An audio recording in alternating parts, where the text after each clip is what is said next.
That's sad. That's really sad. So I mean, I just don't know.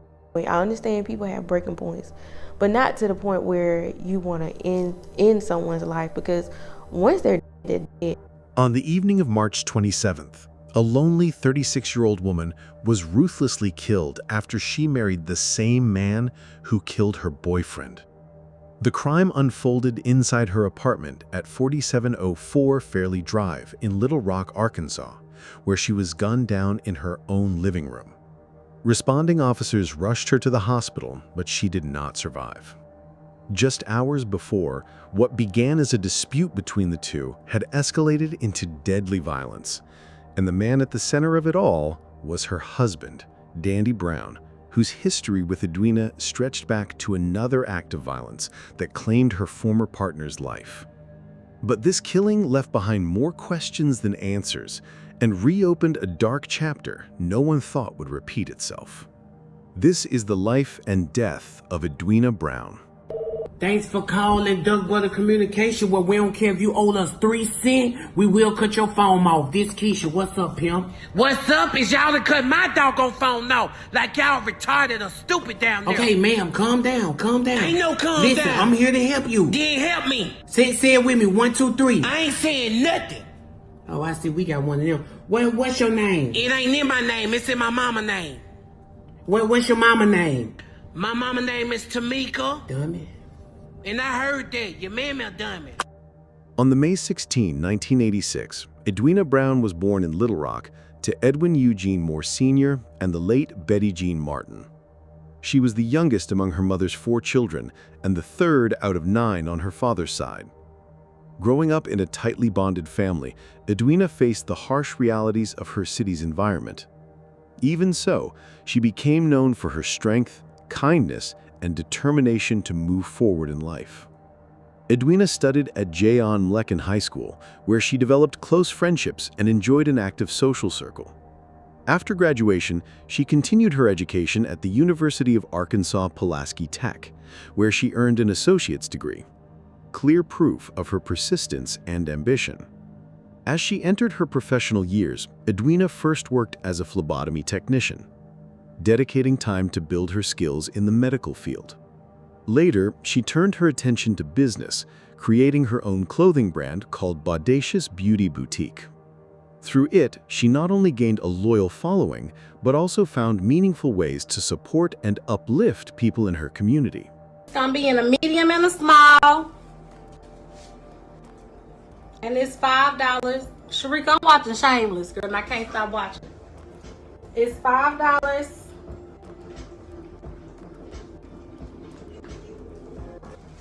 I have a couple more of these. Tie up in the back. Kind of like a night dress. These are $5. You want this in cash? And it's in a small and a large. I just started, Sharika. Her creativity extended well beyond entrepreneurship. She had a strong passion for dance, which she shared by guiding younger dancers. For 4 years, she served as a coach for the Bejeweled dance team, training performers, helping organize events, and even joining competitions herself. Dance was more than a pastime. It was her outlet, her passion, and something that brought her deep happiness. Meanwhile, Aduina continued striving for professional advancement. Kicking big shit with my feet on 'em. I ain't even gotta touch the bitch cause her baby daddy beat on. No, for real, beat her ass, then he skip.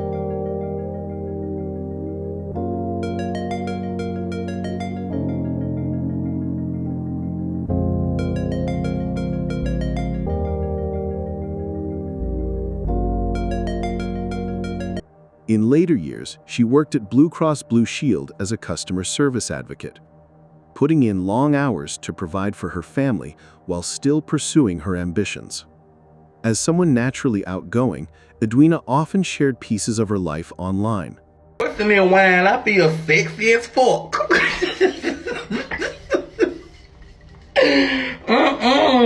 I see why y'all like wine. Do women still like flowers? Or do I gotta get a... Give me an A, babe. Give me an A. Flowers gonna die. I'm gonna get high. It's the face you make when someone you don't like walks in the room.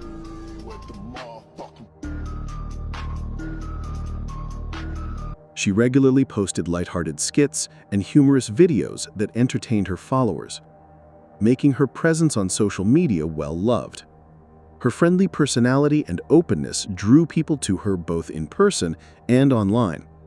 And she was making it all work while she took care and raised her daughter, Danielle Michelle, the daughter she conceived from a previous relationship.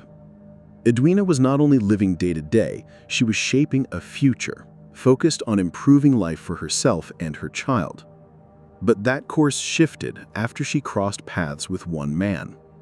On 2012, Aduina met 27-year-old Danny Maurice Brown. What began as a seemingly normal relationship soon became the turning point of her life. At first, Aduina may have believed in his potential as a partner. However, hidden beneath his outward charm was a controlling and possessive side that would later emerge. Eventually, those traits became impossible to ignore, and Aduina came to see the danger in Danny's behavior. His need for control and obsessive nature grew clearer over time, building toward a breaking point. And it wouldn't take much before this darkness would come with a devastating outburst. Recognizing these warning signs, Aduina made the difficult choice to end the relationship. Later, she found comfort and love again with 22-year-old Daniel Hill, a man who treated her with kindness and respect. But Danny refused to accept her decision to move on. Driven by jealousy and anger, Danny convinced himself that Aduina should only be with him. In his mind, if she could not be his, then no one else should have her either.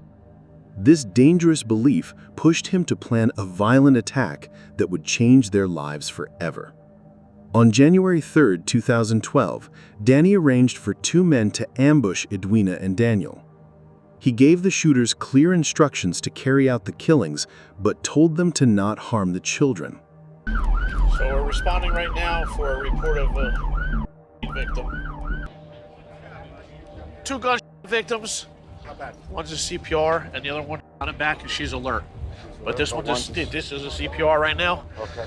And then you got this one with a gunshot wound to the back that's being addressed already. All right, we're on a scene of multiple shooting.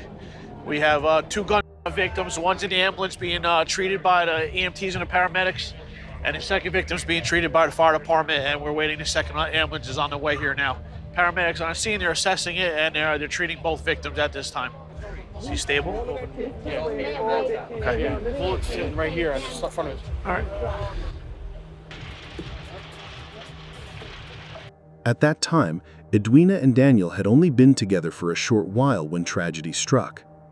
Returning to their apartment on Green Mountain Drive that day, they became the targets of the violent plan Danny had set in motion. Just outside the building, the hired gunman cornered the couple. Within moments, both were shot. Aduina sustained injuries to her shoulders, while Daniel was struck several times, though the exact locations of his wounds were not made public. They were rushed to the hospital, but Aduina eventually recovered. Sadly, Daniel did not survive. Yet this was only the first act of violence that Danny would bring upon their lives. As investigators worked on the case, the men hired for the ambush were eventually located and charged. One of them, identified as Quentin Bernard Jones, faced counts of first-degree murder and criminal attempt to commit murder. Still, Daniel's death remained a painful loss, and justice for his life felt incomplete. Quentin eventually identified Danny as the person who planned the attack. He admitted that Danny had given the orders to kill the couple. Yet, just when it appeared that Danny would finally face justice, the case took an unexpected turn. He avoided conviction and walked free. Meanwhile, the two hired gunmen did not escape accountability. One was sentenced to 55 years in prison, while the other received life. But while many saw this as a miscarriage of justice, what followed was even more startling. On the just 2 weeks after the violent attack that claimed Daniel's life and left Aduina wounded, she chose to marry the very man who had ordered the crime. Her decision puzzled those close to her, raising questions about whether she was influenced, manipulated, or perhaps believed she could change him. What she didn't realize at the time was that this choice would set the stage for another tragedy more than a decade later. This is your man. Yes, Look at the screen. that's mine.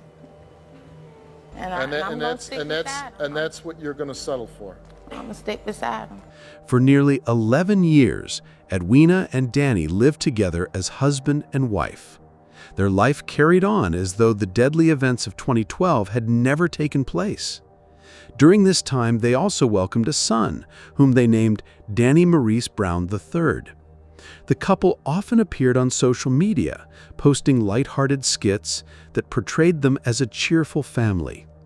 To those looking in from the outside, their marriage seemed like an effort to move forward and rebuild after the turmoil of the past. During these years, Aduina continued working, caring for her children, and pursuing the things she loved. Yet, away from the cameras, their home life was unstable, and Danny's violent behavior eventually returned. On the March 27, 2024, the stability Aduina had tried to protect collapsed.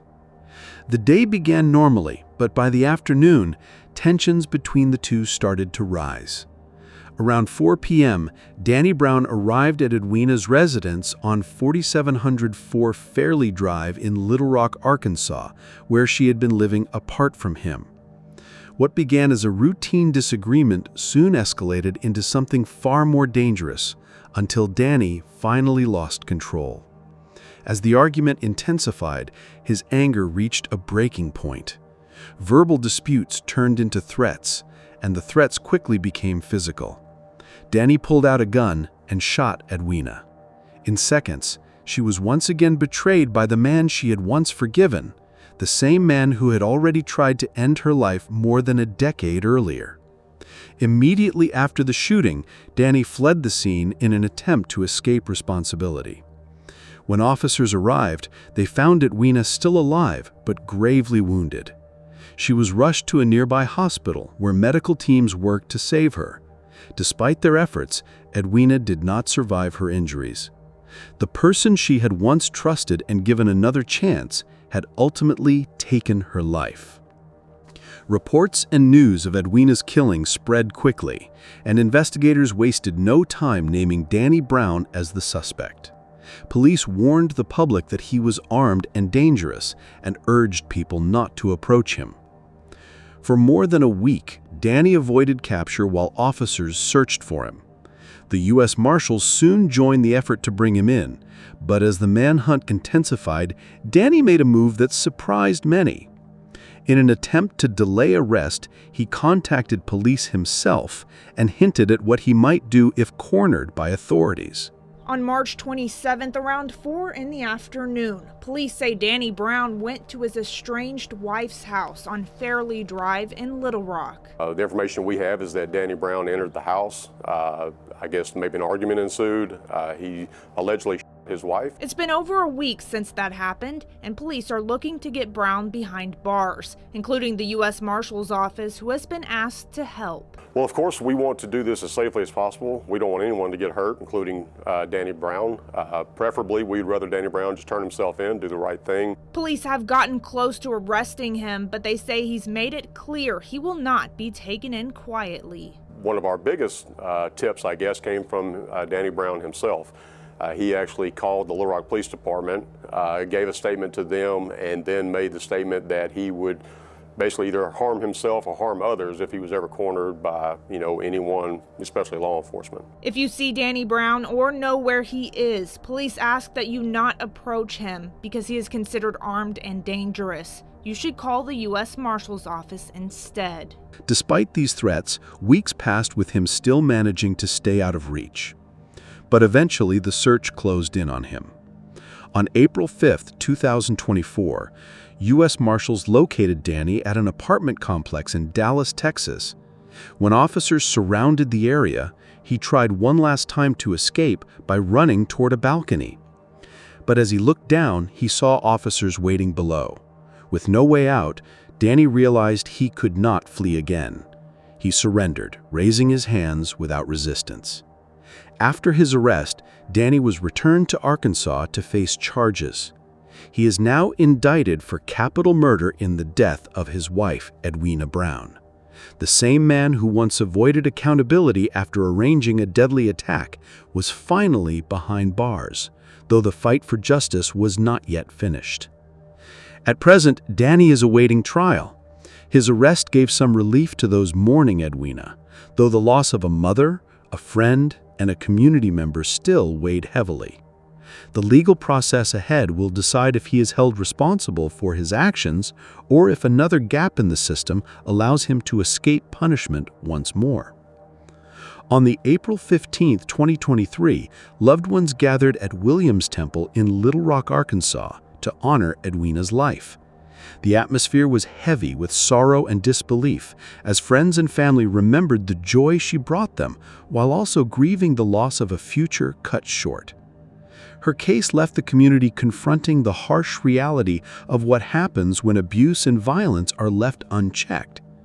It showed how jealousy and control can grow into something deadly, and how even those who survive earlier harm may remain at risk. Though justice has not yet been achieved, Aduina's story stands as a warning, one that might help prevent others from facing the same tragedy. What are your thoughts on this case? Share them with us in the comments.